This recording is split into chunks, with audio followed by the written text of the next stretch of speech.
Okay, today we are going to discuss about three-stage pipeline.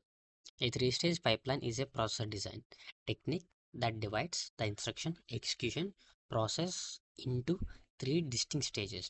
So three-stage pipeline అంటే ఏంటంటే ఇప్పుడు మనం ఒక కమాండ్ ఇచ్చాం C=A+B అని ఒక ఇన్స్ట్రక్షన్ ఇచ్చాం.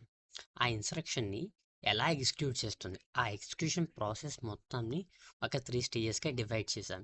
దాన్నే త్రీ-స్టేజ్ పైప్లైన్ అంటాం. ఈ త్రీ స్టేజెస్ ఏమేమి ఉన్నాయంటే ఒకటి ఫెచ్, ఇంకోటి డీకోడ్ అండ్ ఎగ్జిక్యూట్.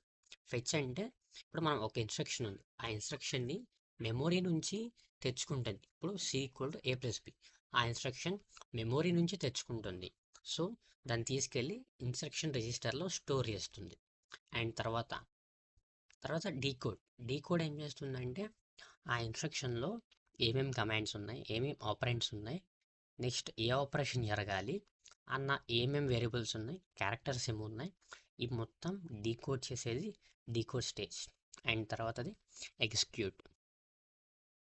ఈ ఎగ్జిక్యూట్ ఏం చేస్తుందంటే సో ఇప్పుడు ఆపరెంట్స్ ఏమో తెలిసినాయి అండ్ కమాండ్స్ ఏమో తెలిసినాయి, అసలు ఏ ఆపరేషన్ పర్ఫామ్ చేయాలో తెలిసింది.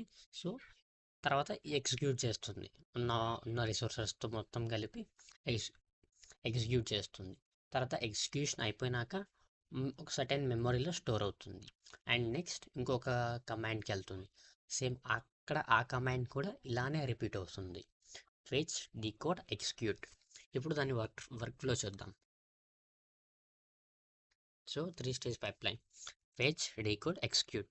సేమ్ ఒక స్టేట్మెంట్ ఇచ్చాను, దాన్ని ఫెచ్ చేస్తుంది, డీకోడ్ చేస్తుంది, ఎగ్జిక్యూట్ చేస్తుంది. సో మళ్ళీ రిపీట్ సెకండ్ స్టేట్మెంట్ సేమ్ అలానే ఫెచ్, డీకోడ్, ఎగ్జిక్యూట్. అలాగే third statement fetch, decode, execute. So ఇలాగా జరుగుతుంది దీన్ని. So it is called as three stage pipeline.